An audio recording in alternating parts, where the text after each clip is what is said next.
Moving swiftly on. Yeah, I have a lot of fun with this game. I'm not sure what the objective of it even is. Um, it's a it's a pretty aimless game at times. I mean, I do have some vague aims, but the game does not hold your hand. It just throws you into the world and lets you have fun with it. And I think I have a little bit too much fun with it. I get distracted from the path. But the point is, it's the journey. It's not the destination.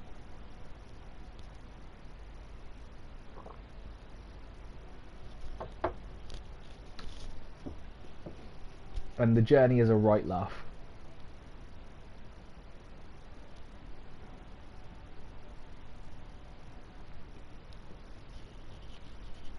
Alright, let's get on with it.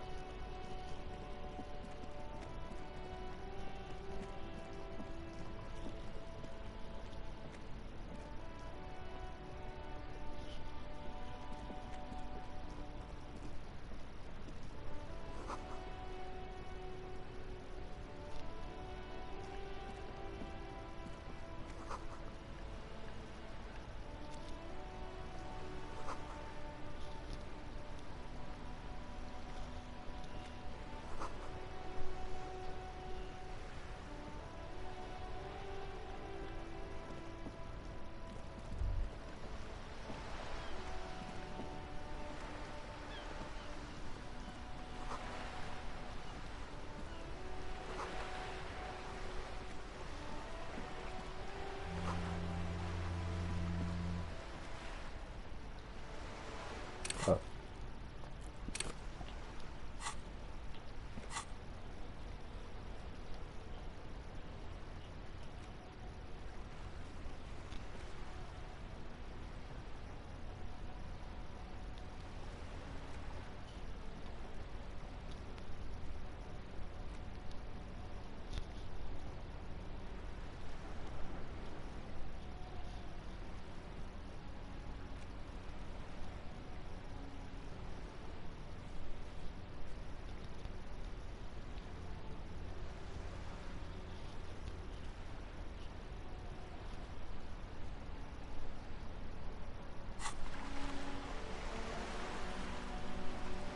Oh, that's right, there's a dead body. Forgot about that.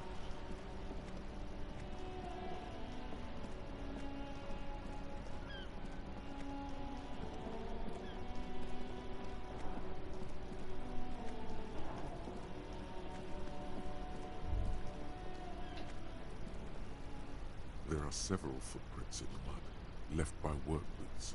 Anywhere from 6 to 12 pairs have walked here. Hmm. Even odds. Maybe more than 12. Yes. No. 8 pairs of boots have shuffled back and forth in the mud. 1. Standard work boot, steel reinforced toes, number 46. 2. Standard work boot, steel reinforced toes, number 44. 3. Hobnailed work boot, steel reinforced toes, number 43. 4. Standard work boot, number 45 or 46. Huh? You don't know. It's a miracle you can tell the prints apart as it is. The cold must have preserved them. 5. Another standard work boot, steel reinforced toes, number 44. 6. An aberration, light as air, even pace, same make of boot, but number 41. Impossible to tell. Could also have been an adolescent. The gate is undeveloped. You're not bad. It's as if the whole world darkens. Everything else has a thin film of unimportance on it, and the tracks burn in the middle of it, in a strange, beautiful way. 7. The glowing outline of a standard work boot, number 46. But the imprints are twice as deep as the others. The weight exceeds 200 kilograms. 8. And yet another standard work boot, number 44. There's an aberration in the pattern of the sole, however. The right sole is smoother, more warm. How many?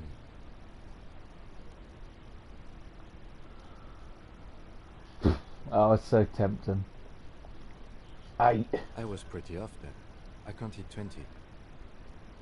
The same guys are going back and forth. I never got the hang of it. Hyperopia. Do you see anything out of the ordinary?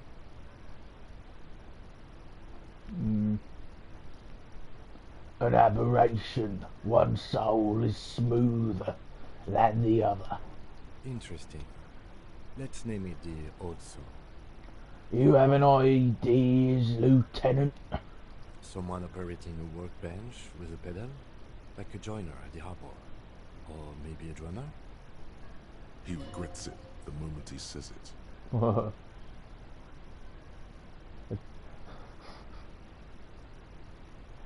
A drummer? That's stupid. A drummer only uses the right foot for the kick drum. You're right, it's stupid. Perhaps it could be a driver. A driver would wear the right shoe before the left. The accelerator is on the right. I was actually thinking the exact same thing. He doesn't seem to hear you, looking south toward the traffic jam instead. The machines are silent. The engines are all turned off. We should keep our eyes open around the traffic jam. See whether anyone strikes out as a potential suspect. Seems prudent, no? Yes, prudent. Light step. Number 41 shoe. A woman? Or a kid? Could be a kid. How do you know? He knows it's hard to discern sex from a person's gait. I'm just saying random things while looking at holes in the mud. I had no idea where any of this has come from. 200? Could it be the combined weight of two people, one carrying the other who's tied up? Let's say a heavily built worker carrying a similarly built, soon-to-be-dead man. He might be right. 200 kilograms of living weight is unlikely. One of them was carrying him over. Possibly, yes. But why? You're thinking, why did they have to carry him? Yes, they could have used a makeshift stretcher or just march him up to the gallows. Maybe the victim wasn't conscious. Even easier to carry on a stretcher, or between two men. Anyway, it's for future consideration. What else can you see? How old do you think these tracks are? A week, maybe? 7 days would fit the time frame provided to us by the caller, who reported the hanging. It is not impossible. I pulled last week's forecast for coastal Havashon. 7 days below freezing. The day before, the day of his hanging, was the last one day. Correct again. Sub-zero temperatures would preserve the tracks in a good state. The commotion here could have taken place a week ago. What do you think happened here? What do I think? A mob of people brought something heavy to the tree. One of them was carrying the victim. They shuffled around, especially under the tree. Then, after hoisting him up, they stood in a semicircle facing his direction. At first glance, this appears to be a lynching. Indeed. They all stood in a row here and looked at the tree. Yes, everything fits so well. Carried him over, hoisted him up, watched him hang. This is easy. Isn't it strange to have your assumptions confirmed like this? This is what someone whispering suggestions in your ear would like you to feel. We should withhold being content. The lieutenant is saying something, but you can't hear it. Suddenly, it seems like your tie is alive again. Whispering. No, screaming into your ear. What? Withhold being content? What are you? Mild to moderately disabled? That doesn't feel like something you should do. Live a little. Everything on the damn crime scene fits like a glove. You should get shit-faced on this damn crime scene.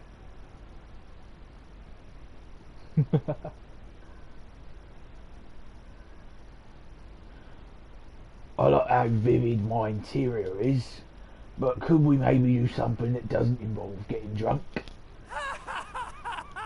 Regardez la brutal. He wants to have fun without alcohol. That won't be boring and sad. Detective? I'm experiencing a mild malfunction, Lieutenant. Something to do with my tie. It'll pass. Can you hold on for a moment? The lieutenant looks at you curiously.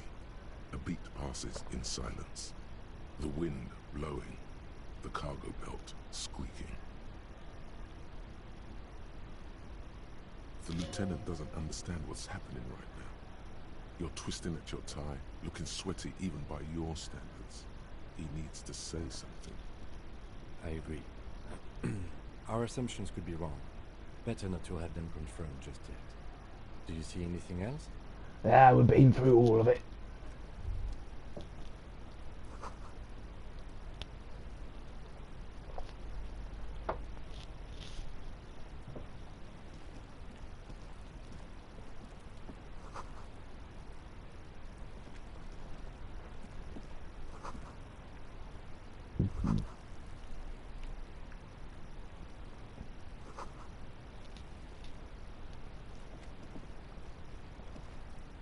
The corpse looks at you with bulging white eyes. The face around them does not look human. It's You're right swollen there, Kim. and ready to burst. His lips are fish-like and his tongue like a ball gag in his mouth. You seem to be holding your breath. A cargo belt twists his neck at an unnatural angle. The body below appears stiff. It's letting out an ungodly rot. The smell seeps in, even through your clenched nostrils. God, what is that? Why is it so bad? Active decay. It's okay to throw up, officer. No one is judging. He's about to blow! Cock's gonna blow, Kuno!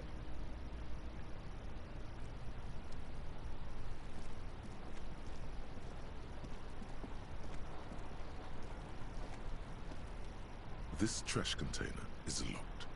The sliding lid has a padlock that says, whirling in rags. There's something in there, not necessarily connected to the case, but still.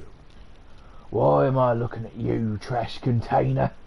You're just a trash container. The body is downwind from here. Maybe you prefer the smell of garbage to the smell of death. Lieutenant, what do you think could be in there? Trash? Food waste from the cafeteria? They lock these containers to keep the derelicts from flocking in. Could be evidence too. Yes, I feel like there's something in there. What do you mean, feel? It's extrasensory perception. Whatever is in there holds a special significance. I agree. We should get someone from the remote viewers division here. He's being sarcastic. Do not ask what the remote viewers division is. What is the All remote the viewers detectives division? from the precincts who experience extrasensory perception go to the remote viewers division. Their work is invaluable to the force. It's remarkable how he can keep a straight face. Take note. The lieutenant is well versed in dead panel. Many of the things he says could be meant in jest. What kind of extra-natural abilities do they possess? None, because they don't exist. I'm so disappointed right now. I thought there was a remote viewers division. There isn't, but we should still access this container. How do we get the lock open? We could try using a pry bar. There's one in my motor carriage, Or Lieutenant? or we could ask for a key from the manager of the Whirling in Rags. He probably has one. He might also have information. This is better than the pry bar idea. Well, okay.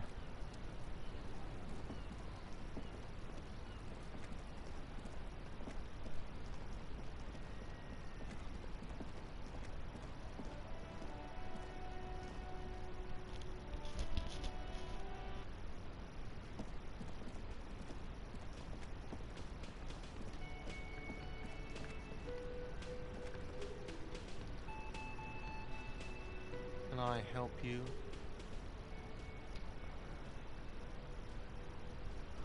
Is a trash container right back yours? Mine? No, it belongs to the Whirling in Rags. Thank you for clearing that up. Why do you keep the container locked? Why? To keep the hobos and drunks out. That's why. And the neighbors too. They put their trash there and they don't pay for the garbage company. I thought as much. And are you the only party with access to the trash container? Well, yes. Us and the garbage disposal company. It seems a little callous, doesn't it? Something stirs in you. I wonder what this feeling is. Prod at it and find out. What if I told you I am a hobo, or soon to be one, rummaging through that trash? Will you keep me out too? Yes. Good call, so would I. Teach a man to fish. I'm not a fishing teacher. That is not why we keep our trash locked. Any place with a kitchen does it. It's not political, I assure you. Everything is political. Everything is political. Fine. Was there something you wanted?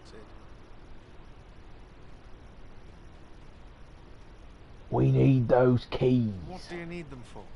It concerns the case. Please cooperate.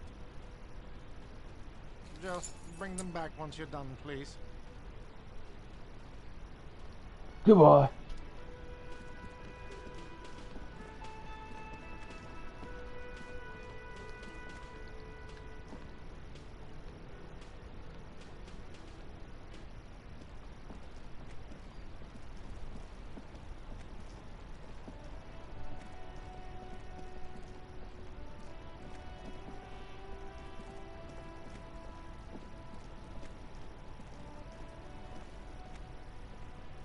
This trash container is locked. The sliding lid has a padlock that says, "Whirling in rags." With a well-oiled crack, the lock pops open. It should now be possible to simply raise the lid. Don't. Maybe you shouldn't. Maybe you shouldn't. Of course you should. This is your time to shine, Hobocop. Dive into that dumpster for extra content. The smell of rotten food rises to greet you. You see soggy cartons, dirty rags, and organic waste. We're just in time. This hasn't been emptied for over a week.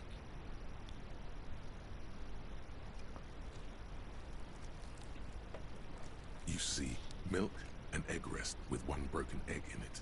Some pasta wrapper. Picking up the soggy packages somehow feels familiar. A box falls into pieces in your hands. Batiste Soleil cereal. There are plastic pasta packages below. And turbo noodles. Nothing of note, however. Among the threadbare kitchen towels, something catches your eye. A pair of denim trousers. As the legs of the slime-covered jeans begin to unspool from the garbage, a rank corpse smell fills the air. The victim's clothes? Cadaverine odor is faint. If these belong to the deceased, they were removed when he was still in the early stages of decay. Drop them in here, officer. Guitar mark blue jeans. Pockets empty or empty. He wore them with a belt, too. A white belt. The loops appear stretched, but the belt is missing. That's it. Do you see anything else in there? I have another bag here. Something slimy catches your eye. A drab, long-sleeved shirt, olive-colored, appears from the food waste, dripping with pus. This is a military-type overgarment. No label or serial number. This is the kind of red-knit shirt that's worn over light armor to conceal it in an urban scenario. Anything more? The rest of the rags are just kitchen variety waste. Just garbage. That's all I think. All right. We should go to Gart again and ask if he knows who put the clothes in the trash. It could be as simple as someone from the hostel cleaning the yard. Or that one. I'd advise against confronting that force.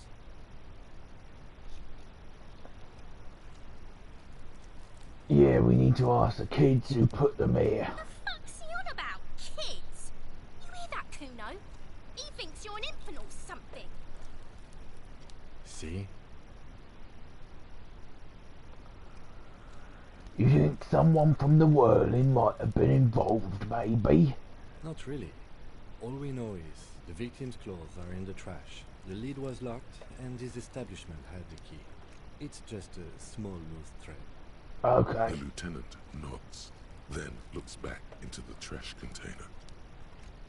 It's just organic waste, cold and slimy on your hands. Apple and potato peels, mostly.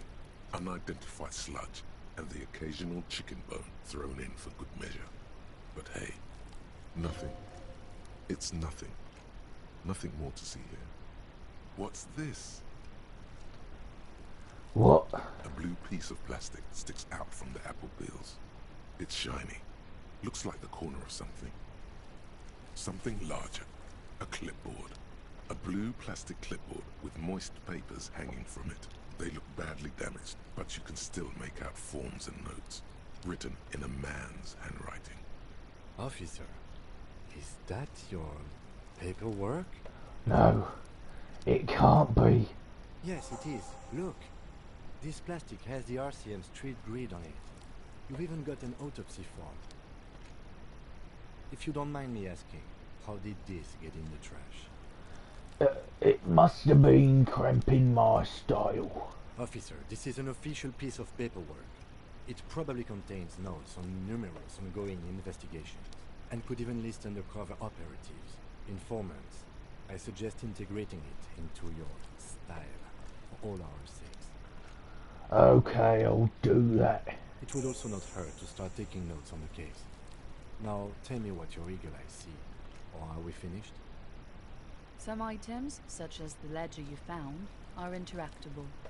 Go to your inventory and select the Interact tab to read your paperwork. Wow, an Armistice caliber 50 knock cannon, half wrapped in paper tissues. So shiny. It's a giant rifle, and it's very expensive. Not as expensive as that fat string of pearls snaking around the rotten banana peels, however. And is that Cordon Electric's preamp with Electra F2 tubes? It is. That catches quite a price. We're talking 12,000, easy. Unless you're into hi-fi yourself. I am into hi-fi. That's too bad, because none of those things are actually in there. There's just food waste and crisp wrappings. A cruel jest. There must be something. All you see is a broken mug with a racist depiction of the Yellow Man frolicking in saffron. An antique? Only in its social sensibility. You've acquired an interactable item. Investigate this item further by going to the Interact tab in your inventory. Well, we're close to leveling up.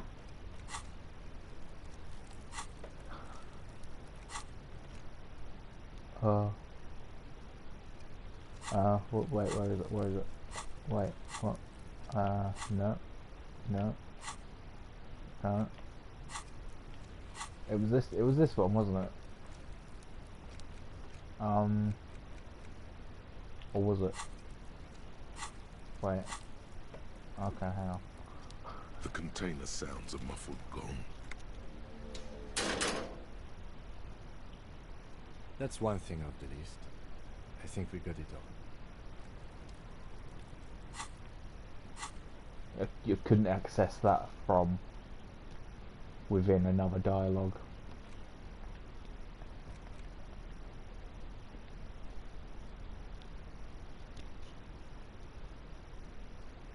It's just a racist mug. What's there to read here? Not much. There's quite a lot to read into here, actually. Look at all that content. Oh boy, here we go. What are you going to say about a broken, tossed-away mug that you dug out of the garbage?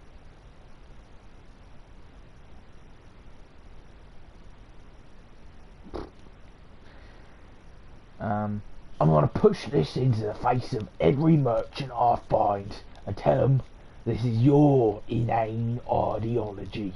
So again, you dug it out of the trash. Why?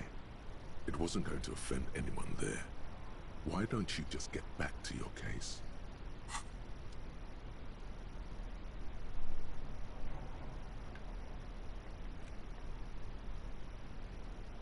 It's just a racist mug. What's there to read here? I want to get into Not that much. mug talk again. But it will not happen. Oh. The mug talk is exhausted. It is time to return to work. Well, I'm enjoying that mug talk. You fucking mug. It's the ledger you found in the trash. A pitiful cabbage of white and yellow papers hanging from plastic board, barely held together by a metal clip. This sad display is made complete by the faint smell of urinal cleaner. Anything else? There's a piece of toilet paper, or is it cleaning tissue? No, it's toilet paper, desperately sticking to the back of the blue plastic clipboard. It's a metaphor for you. Below the pathetics, terror. Do not look into its blue heart. It's just toilet paper sticking to the back of the plastic clipboard. You can take it off if you want. Still wet, the toilet paper peels off the plastic easily. All you have to do is shake it off with your finger and voila, the ledger now looks marginally better. An aluminium block runs the width of the board, biting down on the paperwork. Its crocodile teeth are the only thing keeping the papers together. A regular pencil, the tip worn down to nothing, has been attached to the clip. The surface is interrupted by a silvery sticker. It's rectangular, sparkling with iridescence. You don't know how you didn't notice it before. It is similar to the Elysium watermark on your blazer the lieutenant mentioned. Didn't he say something about the headlights of his motor carriage? That you can read these there? Lieutenant, is this one of your hologram watermarks you mentioned? What? Yes, halogen watermark used for adding information to RCM property. Can I read it? Any capable light with the right wavelength reading. Before you mentioned the headlights of your vehicle. Yes, RCM vehicles have headlights tuned especially to reveal halogen watermarks. This means you can read the watermarks if you just turn the lights on. That's all, thank you. Okay. While a bunch of sodden papers sag from the clipboard in your hand, it's a sorry sight. They're not exactly white. They're yellowed in patches by sunlight and alcohol, and covered in dense blue handwriting. Ink escapes into watercolor patterns, reaching its tendrils across entire pages. The paper itself is checkered, with faint red lines, forming short paragraphs. Once in a while, there's a red stamp that exclaims, "Case files, commit to paper." The case files themselves are plenty. You count more than 100 sodden, crumpled up, earmarked pages falling apart in your hands. They appear to be sufficiently organized and extremely dense, if mostly illegible. Work, strife, poverty, the Jamrock Quarter. These are handwritten logs of investigations dating back to January 51, this year. The exact number is hard to estimate, due to missing pages and an odd naming convention. But there are at least 20, maybe 30 cases, undertaken, not completed, mind you. It's the middle of March. You have attempted 2 cases a week on average.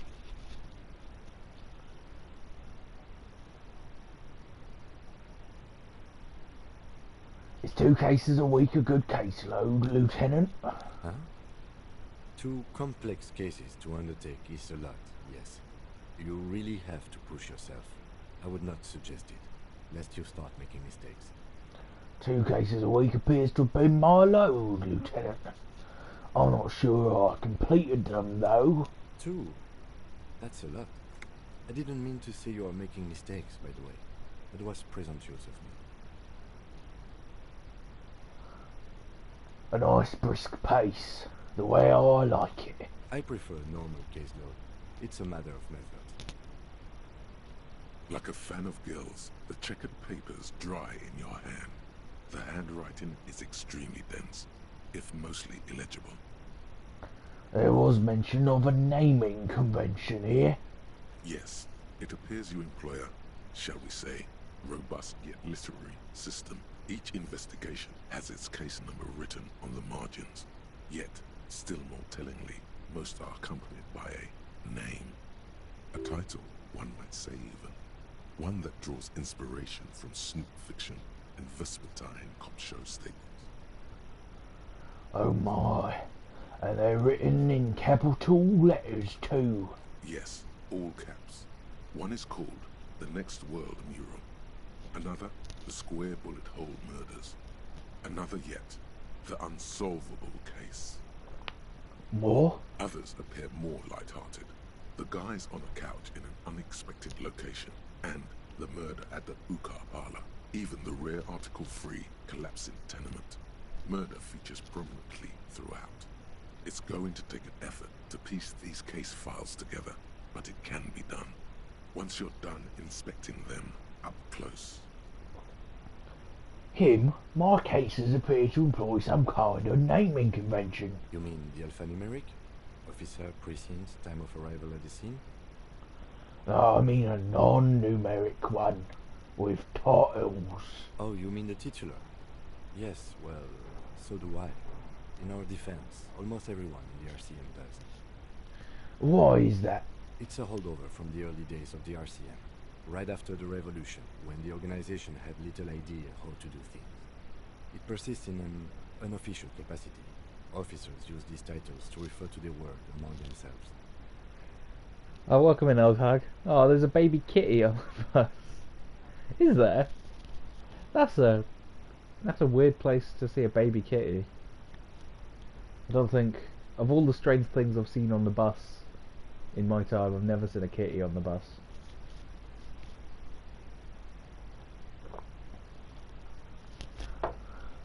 I seem to have named a case the Square Bullet Hole Murders.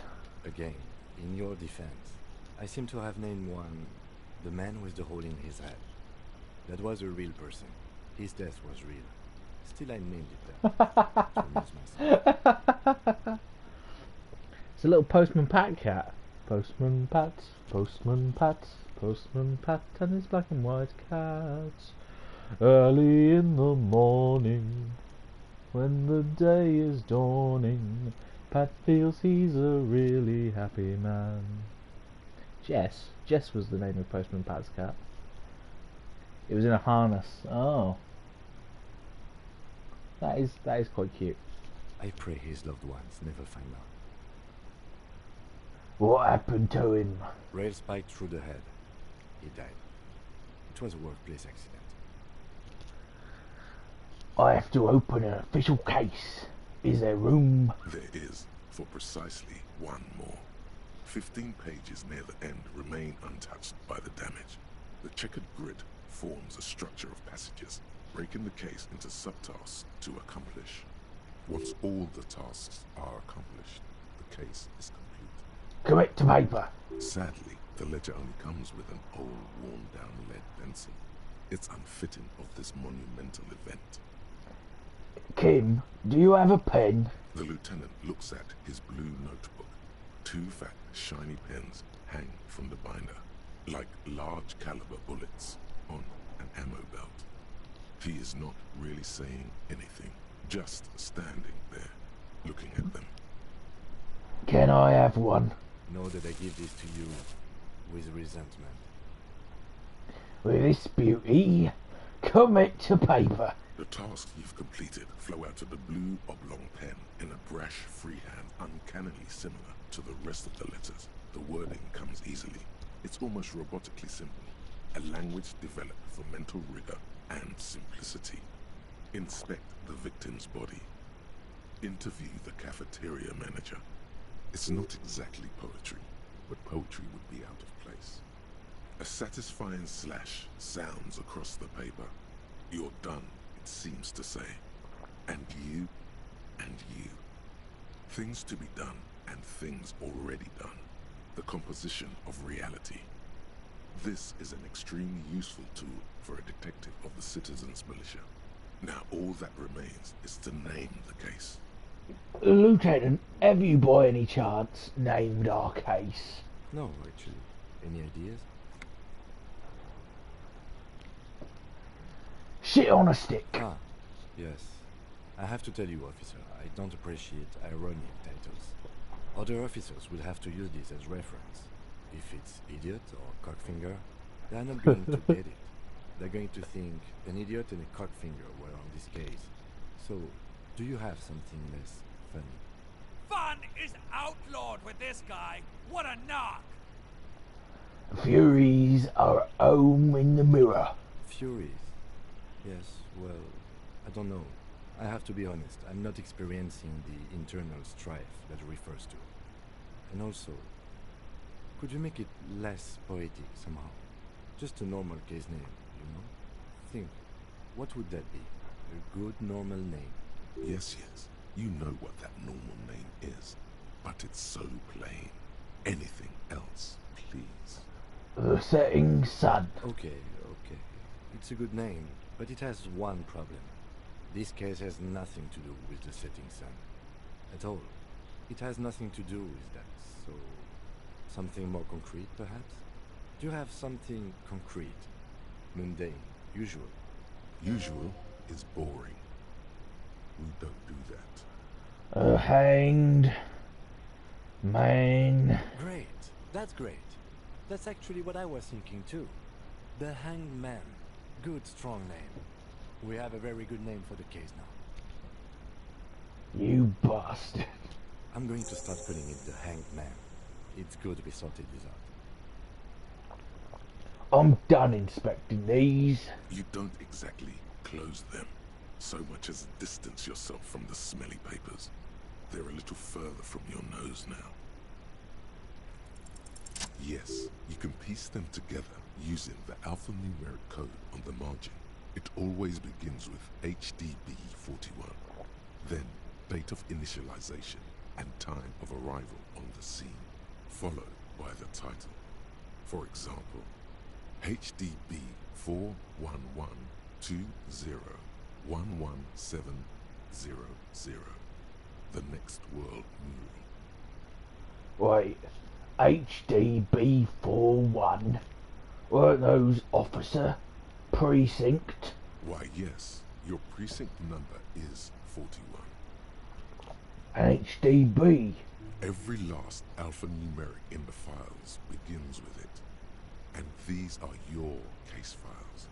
It's safe to say HDB are your initials. Horace Debbie Beringer. That is improbable. How long does it take to read a case? It takes about half an hour to piece one together, using the system you've devised. Where do you want to start? This one is relatively easy to reconstruct.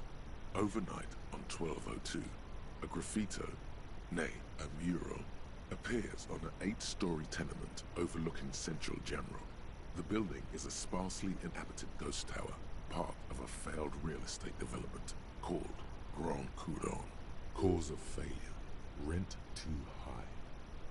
The mural is enormous. 2 silhouettes, a man and a woman, are kissing. The text cut into their form reads, "True love is possible only in the next world. For new people, it is too late for us. Wreak havoc on the middle class." People call it that thing and that fucking thing. It's visible for miles. In 2 days, the station's complaints desk gets clogged with requests to remove the bummer. You and your partner are assigned to the case. The graffito crew is easy to track down. Only the Bell lecturers have the literage of industrial paint to cover the surface. One of the graffito artists is rumored to be rich. They take responsibility. Your failure is for the also in part execution, because rent but is not too high. The design. The ideologue of the next world mural, as the crew calls it, remains an unknown.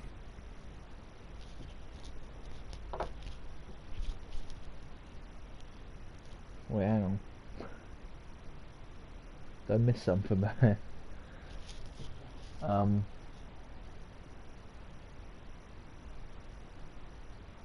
Oh yeah. It's very low. Yeah. I feel that one. Wait, do I ever find out who came up with it? The case files do not show you finding the author of the design. What, the game volume?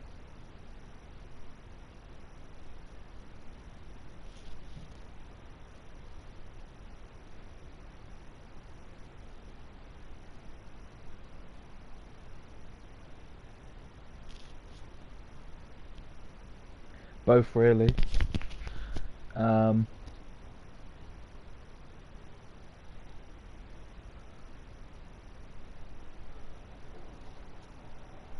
Well, I'll have to keep it like this for now, I suppose. I don't know.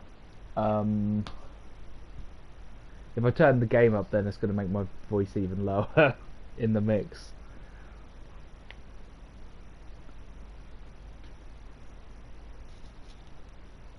The crew agrees to clean up after themselves. However, your partner, JV, is against the removal, citing public support for conservation.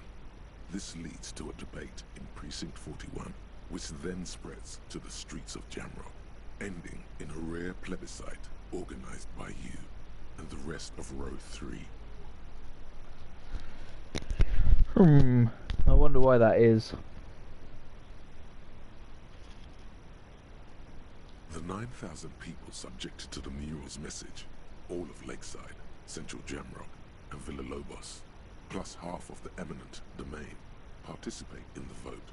Although the case begins with what appears to be a lot of rambling on the streets as to how juvenile and stupid the mural is, given a choice between two options.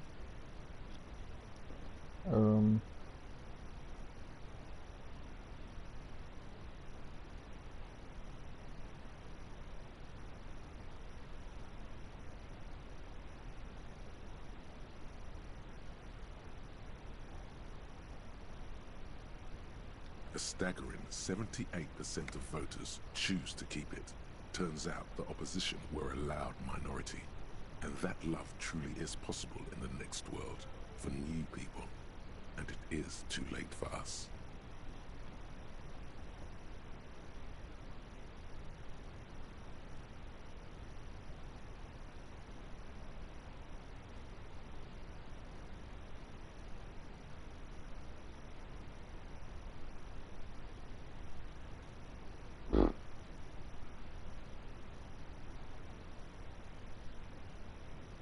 That's okay. That's okay.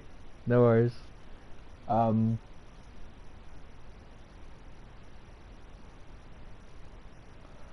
must have voted and possibly even lobbied to remove that thing because I don't believe in that rubbish one bit. No one cares what you believe in, man with the smelly toilet ledger. What do you want to tackle next? Or are we done? Not much has changed in the meanwhile. A bunch of sodden papers still sags from the clipboard.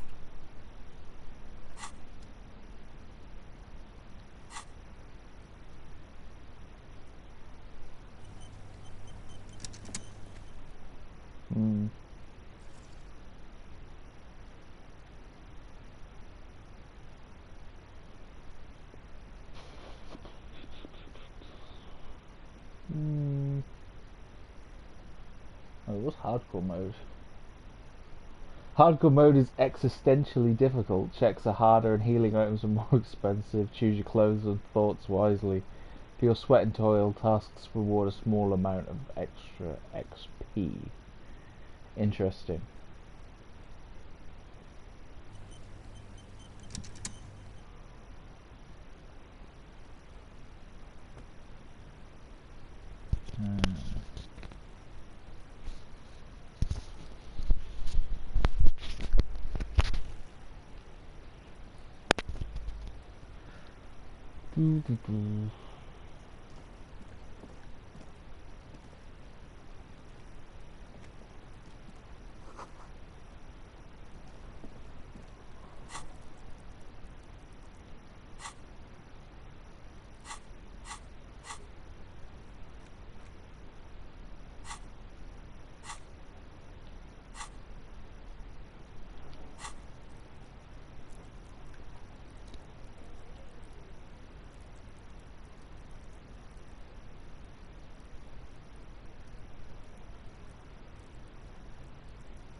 You keep veering towards games with hanging bodies. Are you okay? It's a cry for help.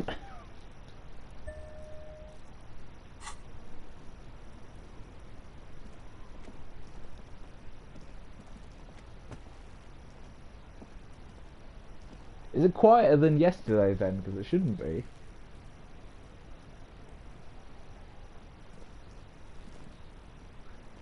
Yeah, I appreciate that.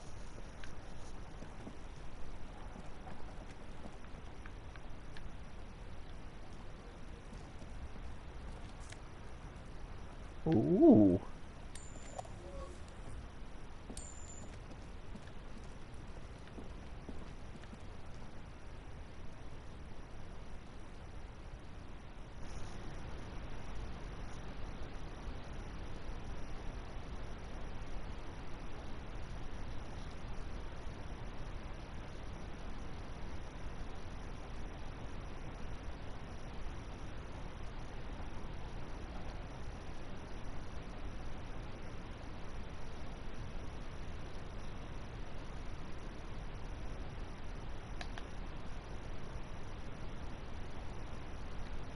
It seems a bit quieter than yesterday.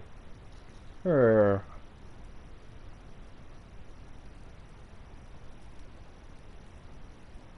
I have no idea why that would be.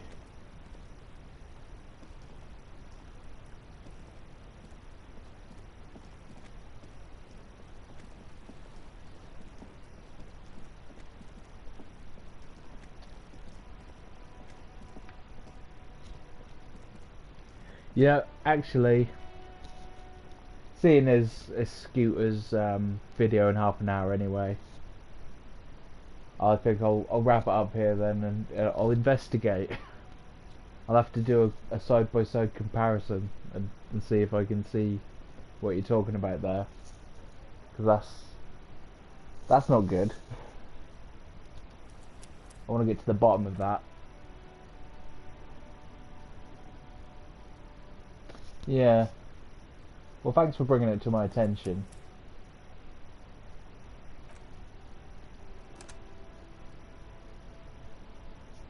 I'll catch you in half an hour then.